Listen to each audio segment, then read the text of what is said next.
Jadi jangan seperti itu saudara ya. Saya ambil satu contoh cerita. Ada seorang pengusaha muda yang sangat sukses.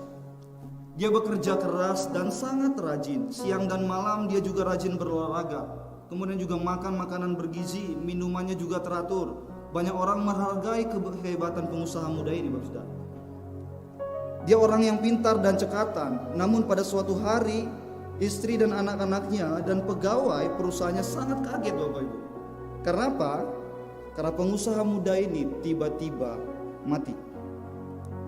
Ya, tiba-tiba mati. Satu pukulan besar untuk istri, anak-anak dan para pekerja perusahaan. Apa penyebab kematiannya, Bapak Saudara?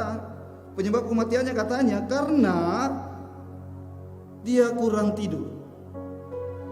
Ya, saking sibuknya bekerja, rajin olahraga, Bapak Saudara, tapi tidak seimbang dengan istirahat. Oleh karena itu perlu namanya keseimbangan, ya.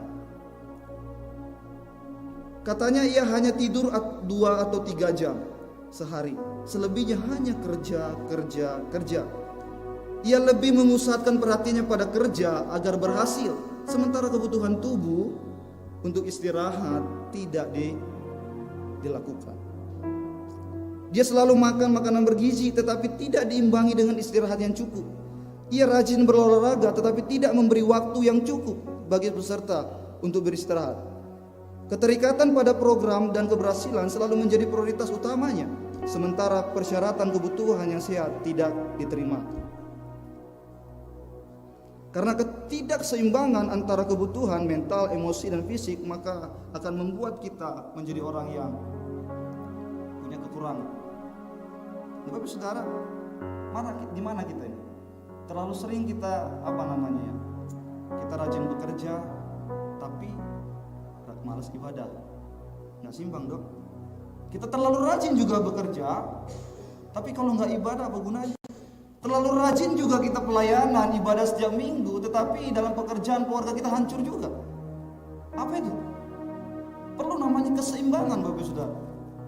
Banyak orang-orang sekarang fokus, aku melayani, Senin kebaktian, Rabu komsel, Kamis sermon, begitu kan, Sabtu PWM, rajin sekali. Tapi apa? Di dalam kehidupan dia, di dalam kekeluargaan dia hancur. Baik pelayanan, tapi rusak di keluarga. Tuhan tidak mau seperti itu. Ya. Tuhan nggak mau cuman kamu doa, rajin doa, banyak baca Alkitab, tetapi apa? Nggak berusaha. Perlu namanya keseimbangan, Bapak Saudara. Ya. Ini penting. Nah, Bapak Saudara, kita jangan salah proporsional bahwa keseimbangan itu bukan berarti kita hidup dalam kesuaman, ya. Bukan, ya. Kadang-kadang kita memikir, oh iya, berarti jangan terlalu condong. Bukan seperti itu. Keseimbangan bukan berarti hidup 50% untuk Tuhan, bukan hidup 50% lagi untuk dunia, bukan seperti itu yang mau saya maksudkan di sini. Jangan sampai kita salah sangka, ya. Apapun yang kita lakukan, kita perlu perbuat itu dalam Kristus, itu 100% juga untuk Tuhan. Iya kan? Kita tahu ini. Tapi saya tidak mengajarkan untuk kesuam-suaman. Ya. Kalau kita melihat Bapak Ibu kehidupan salib, tahu salib Bapak Saudara? Ya, salib itu sebenarnya mengajarkan tentang keseimbangan. Ini konteks kita hari ini. Itu mengajarkan keseimbangan. Salib Kristus adalah contoh kehidupan yang seimbang. Yesus menunjukkan kasih secara horizontal dan vertikal di atas kayu salib. Ya kan? Kita juga perlu hidup seperti Kristus, mengasihi Tuhan dan juga mengasihi sesama. Ini penting. Itu kasih yang secara seimbang, bukan hanya kepada Tuhan mulu, tetapi juga kepada sesama. Bukan hanya kepada sesama mulu, kepada Tuhan enggak. Ya, ini enggak seimbang, Saudara.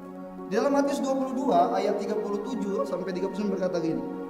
Jawab Yesus kepadanya, kasihilah Tuhan Allahmu dengan segenap hatimu dan dengan segenap jiwamu dan dengan segenap akal budimu. Itulah hukum yang terutama dan yang pertama. Dan hukum yang kedua yang sama dengan itu ialah kasihi sesamamu manusia seperti dirimu sendiri. Supaya apa? Terjadi keseimbangan di situ, Bapak Saudara. Ini penting sekali untuk kita pahami. Sangat penting sekali.